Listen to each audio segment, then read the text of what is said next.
Así lo entiendo. ¿Qué tal? ¿Cómo están? Es un gusto que nos acompañen en Así lo entiendo. Los saluda con mucho gusto Leonardo Ferrera. Y hoy hablaremos de la ley de amnistía con tres importantes temas. Amnistía por delitos contra la salud, amnistía en caso de robo y amnistía por casos de aborto. Y nos da mucho gusto compartir este espacio con Renata Torrente. Ella es analista política. Muchas gracias por estar Muchas aquí gracias por la con invitación nosotros. y hola a todo el público. Muchas gracias. Bueno, en enero del 2019, la Suprema Corte de Justicia de la Nación determinó que los reos sentenciados en el sistema anterior de justicia podrían solicitar la libertad anticipada con las nuevas reglas de Ley Nacional de Ejecución Penal. Los nuevos criterios facultarían al Ministerio Público para prescindir total o parcialmente de la acción penal en contra de una o varias personas a las que se les atribuye la comisión de un delito. Gracias a esto, un promedio de 50,000 reos a nivel nacional podrían ser liberados recientemente. Por ejemplo, 110 indígenas en Veracruz recibieron el beneficio de la libertad anticipada. Y bueno, pues antes de entrar a esta discusión de amnistía, esta pregunta, ¿cómo podría beneficiar la ley de amnistía, por ejemplo, a personas que se vieron obligadas a participar en hechos de narcomenudeo por situación de pobreza o situación de amenazas? ¿O cómo se les conoce a estas personas como las famosas mulas?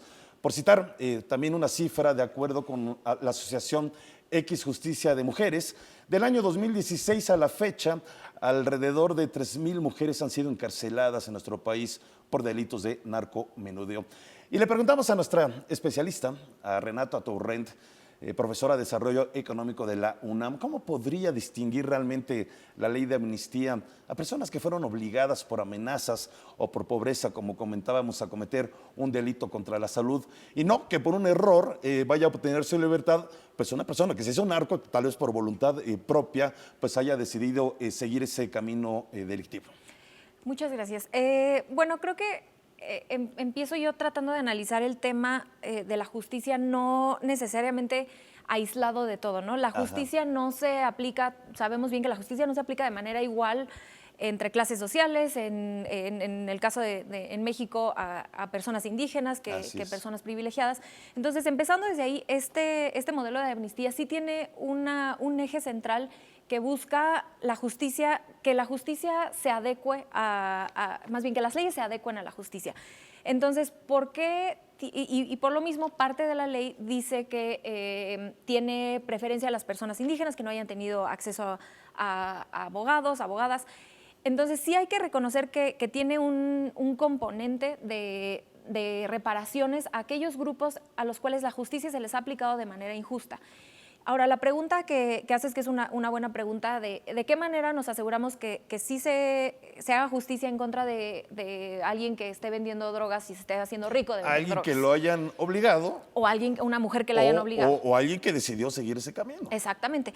Y creo que ahí será relativamente sencillo poder cruzar datos con la unidad de inteligencia financiera, por ejemplo. Entonces, alguien que claramente tiene mucha lana no va a entrar en este plano. Entonces, a mí por ahí no me preocupa mucho. Creo que hay bastantes formas de cruzar datos de tal manera en la que se pueda asegurar que las personas que están vendiendo, porque a la gente que vende drogas en narcomenudeo, para las que está creada esta ley de amnistía, es gente humilde que no tuvo forma de defenderse y que acabó metida en esta guerra contra el narco porque se le cerraron otras puertas o porque se le obligó o no había otra salida. Entonces, creo que con cierta coordinación con otras entidades del gobierno y la Fiscalía se puede fácilmente determinar quién sí puede acceder a esto y quién no.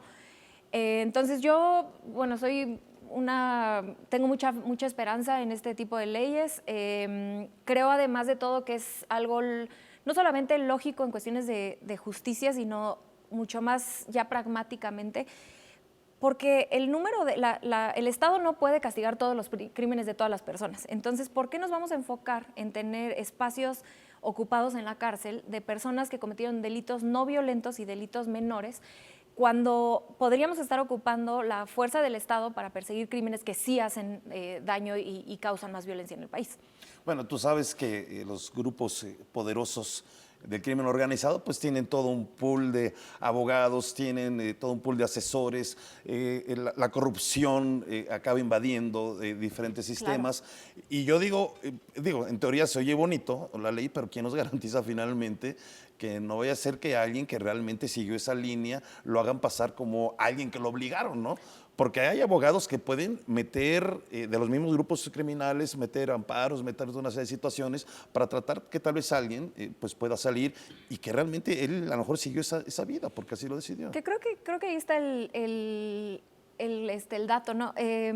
La precisión, creo que justamente sería raro pensar que alguien que acabó en este mundo porque lo obligaron tiene la capacidad de poder estar metiendo amparos y tener un equipo de abogados atrás. La verdad, hay que ver de qué manera se ponen esos candados para que la gente no abuse de la ley de amnistía. Pero en general creo que como cualquier política pública sí, habrá algunos casos que se desvíen, pero eso no significa que se tenga que detener la ley. Pues mira, hay muchas preguntas en torno a este tema. A ver, maestra Renata Turren, también se han documentado casos de jóvenes, principalmente varones, al igual que migrantes, que en algún punto de la República, en alguna ciudad, son secuestrados por cárteles y son también obligados pues, a tomar las armas o a distribuir droga. ¿Se aplicaría la ley de amnistía a ellos bajo qué criterios?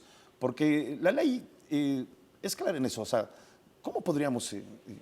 Es una buena pregunta. Creo que se tiene que pensar en de qué manera se puede aplicar o implementar la política pública para poder primero empezar por la gente más afectada, que probablemente son comunidades indígenas o comunidades donde la guerra contra el narcotráfico arrasó con comunidades enteras. Entonces, ¿de qué manera se puede identificar esos grupos, incluyendo jóvenes, sí, que no, y ahí sí se puede revisar muy fácil, ¿no? ¿De qué manera sucedió cuál fue el proceso de sus casos, si tuvieron acceso legal adecuado, si no lo tuvieron, y empezar por aquella, yo personalmente me encantaría ver que se empezara por aquellas personas que no tuvieron defensa adecuada, ¿no? Que inmediatamente pones un filtro para aquellas personas que probablemente no tuvieron los recursos económicos para poder defenderse de manera correcta, porque nuevamente lo que decíamos en la mesa al principio, un narcotraficante con muchísima lana o digamos hasta medio, probablemente va a tener acceso a un abogado, pero bueno, sobran las historias de gente que está en la cárcel y que ni siquiera se leyeron sus derechos, que ni siquiera se le dio un abogado de oficio. Entonces yo quisiera ver que esta ley empezara con ese grupo de personas que claramente no tienen acceso a recursos económicos y que fue arrasada por la guerra. Un joven, hay casos así, sale de su domicilio, va a algún otro lugar en la tarde, de repente es interceptado por algún grupo, lo suben a la fuerza, pasa el tiempo, a lo mejor comete homicidios porque lo obligan y de repente 1 o 2 años después los detienen. ¿Cómo poder hacer ese seguimiento de poder llegar al inicio de que fue un joven, que no le van a creer obviamente las autoridades, oye, es que a mí me obligaron, en fin, ahí es un poco complicado, ¿no? Y creo que ahí el candado que tiene la ley es justamente que ningún crimen violento puede tener. Entonces, si a ti te agarraron al principio y empezaste a vender drogas al principio, que sí podrías sacar bueno, ser beneficiario de esta ley de amnistía, si ya mataste, ya no. Entonces, por eso creo que es muy noble la ley de amnistía y a mí no me parece que tengamos por qué tener miedo, porque sí tiene O sea, se puede ajustar. Se puede ajustar. Y la verdad es que yo estoy de acuerdo. Creo que una ley de amnistía en un país con tantísima impunidad como México sí tiene que empezar con crímenes no violentos, como los que se proponen en esta ley. O sea, no creo que nos podamos aventar desde un inicio bueno, vamos a perdonar Sí quisiera ver pasos más adelante. Yo trabajé mucho tiempo en cárceles de menores y... Bueno, déjame hacerte otra pregunta respecto a este tema. A ver, maestra Turren, ¿ve alguna parte débil en la ley de amnistía que pueda complicar algún proceso o procesos de personas que pues esperan recibir el beneficio de su libertad y por algún error de la misma ley que lo puede tener, lo impida o se alargue su proceso? Creo que el diablo está en los detalles, entonces habrá que ver de qué manera está la implementación y de qué manera se va a implementar la ley justamente para que no exista... O sea, a ver, Renata, es prueba-error, pero finalmente en el prueba-error se llevan de corbata a muchas personas, que finalmente a lo mejor su libertad pues, no podría ser inmediata como quisieran. Que no podrían ser, y que nuevamente por eso sí es, y estoy segura que de esta manera será, que empiecen, digamos, de atrás para adelante, ¿no? Empecemos a ver los casos donde hubo violaciones claras de defensa y que a su vez eso te da el filtro que mencionábamos hace rato de, bueno, si hubieran tenido un poquitito de lana de esta venta de drogas, no tendrían acceso a la libertad. Sobre todo para cuidar que también del lado de las víctimas no se suelte a alguien que mató, violó cualquier otro crimen violento, ¿no? Que bueno, la posibilidad siempre está abierta. Bueno, vamos a seguir con esto de la ley de amnistía. Vamos a pasar a la parte del robo, la ley de amnistía y el robo. Como sabemos, hay de robo a robo. La ley de amnistía va a aplicar solo a quien robó sin violencia o cometió un delito menor siempre que no amerita privación de la libertad de más de 4 años. Con ello, la ley busca otorgar la libertad a presos por delitos no graves que puedan reintegrarse a la vida en sociedad. Significa que miles de delincuentes podrían ser liberados. De acuerdo con cifras del Sistema Nacional de Seguridad Pública, hay alrededor de 300,000 carpetas de incidencia delictiva y de estas, bueno, pues tal vez la mitad o un poco más podrán estar relacionadas con robos, claro, en sus diferentes modalidades. Si tratamos de ejemplificarlo, significa, Renata, no lo sé, que aquella persona que a lo mejor nos robó los espejos de nuestro automóvil o las llantas de nuestro carro afuera de nuestra casa y obtiene su libertad, podría volver a robarnos. Digo, ¿quién nos dice o garantiza, profesora Renata, que aquel supuesto primo delincuente no va a volver a delinquir? Y creo que es un riesgo que como sociedad yo sí me paro en el lado donde se tiene que tomar, sí, quizá, y yo generalmente suelo ver sobre todo los crímenes no violentos como un problema de pobreza y no de crimen. Así es.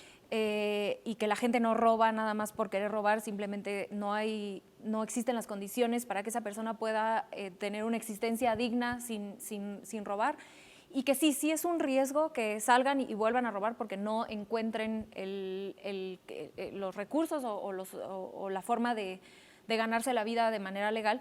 Sin embargo, para esto justamente está empatado con el resto de los programas sociales, que es Sembrando Vida, Jóvenes Construyendo el Futuro, especialmente esos dos, ¿no? Porque la gente de los adultos mayores, si bien es un programa social también, pero generalmente los adultos mayores no roban coches, ni mucho menos, ¿no?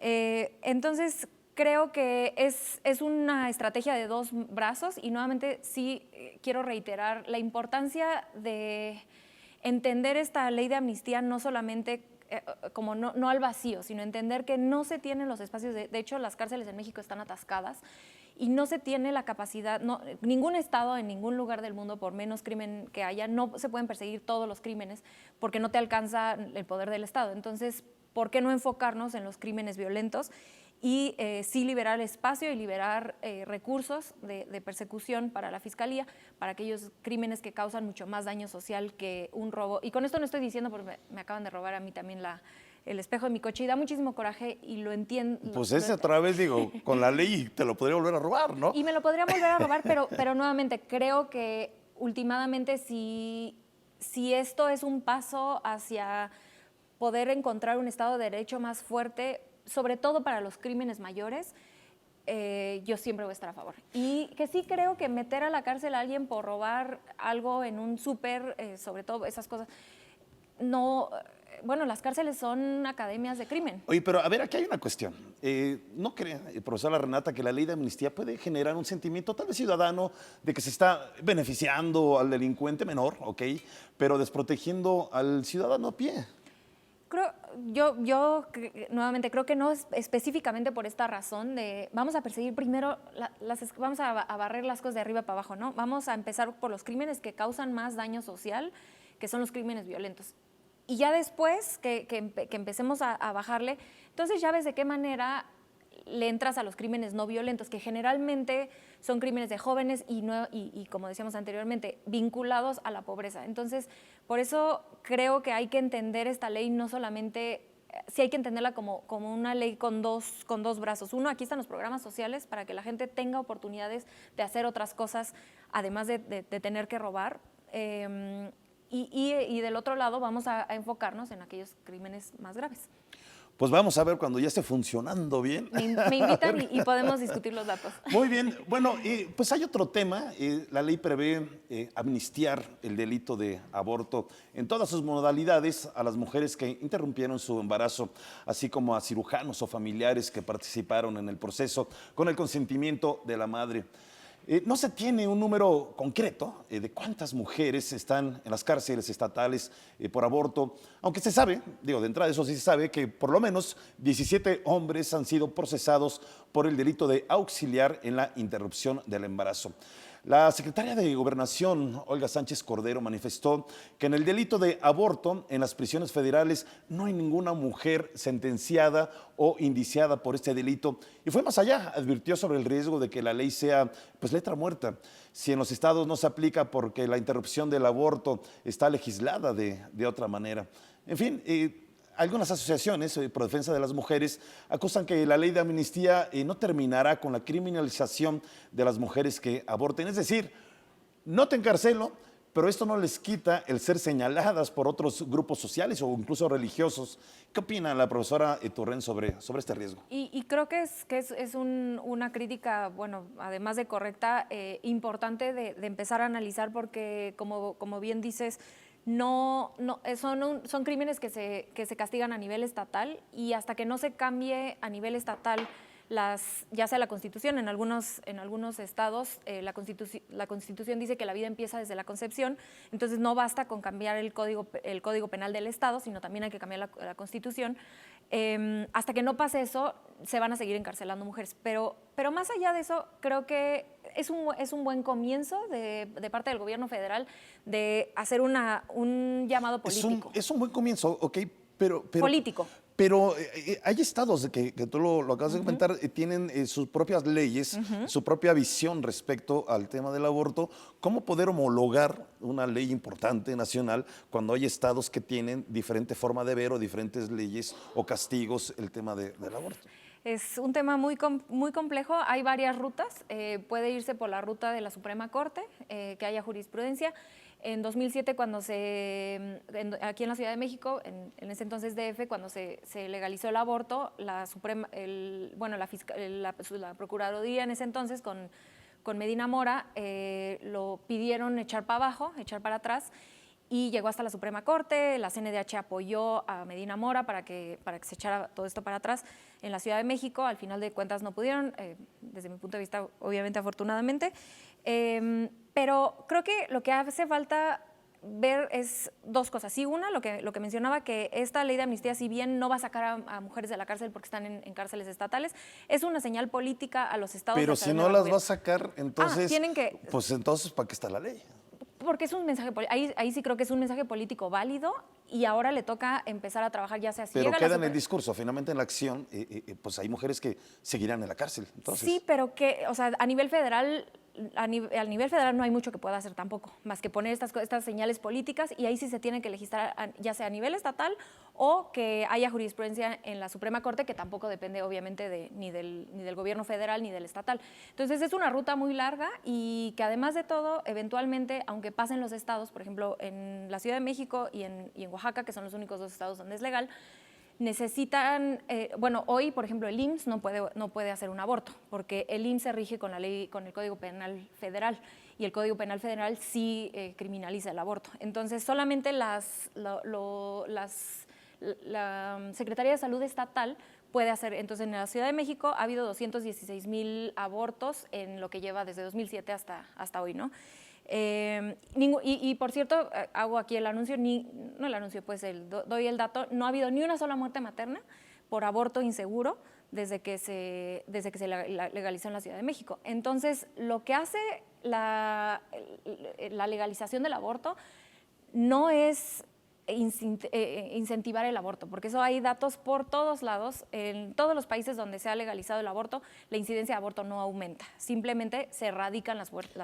Sí, pero hablamos de una ley que ampara a las mujeres que pudieran estar, porque hay algunas nada más que, como comentamos, no hay cifras, que están tras las rejas por haberse practicado un aborto, al igual que algunos médicos, y que tal vez en esos recovecos o un poco de vacíos todavía de la ley, pues en lo que reforman, digamos, Claro. o mejoran la ley, pues estas mujeres seguirán ahí. Sí, Y desgraciadamente. ahí pueden pasar años. Entonces, pues Desgraciadamente acaban siendo doble víctima. Bueno, yo no sé.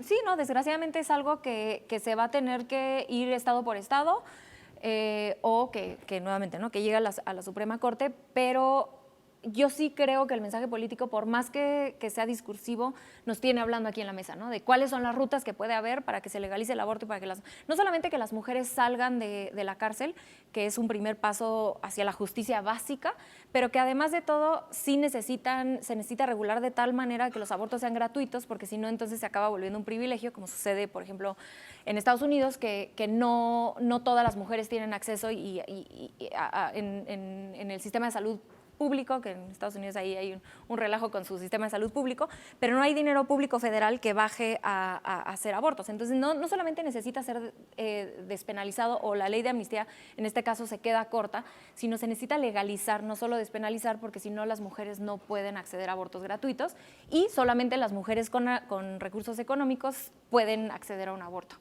Y las que se mueren, las mujeres que se mueren por abortos inseguros son mujeres pobres. Este tema, en verdad, de la ley de amnistía, al menos en estos tres temas que vimos, es apasionante y realmente da para mucho.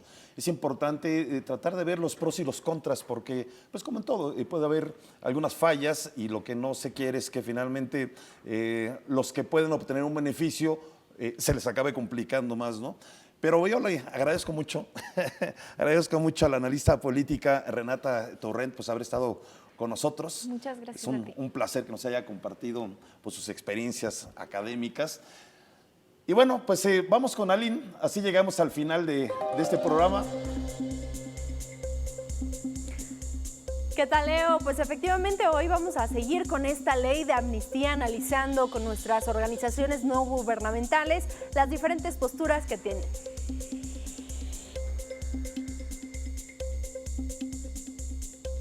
Ya nos vamos, muchas gracias por haber estado con nosotros. Se despide con mucho gusto su servidor, Leonardo Ferreira. Muy buena tarde.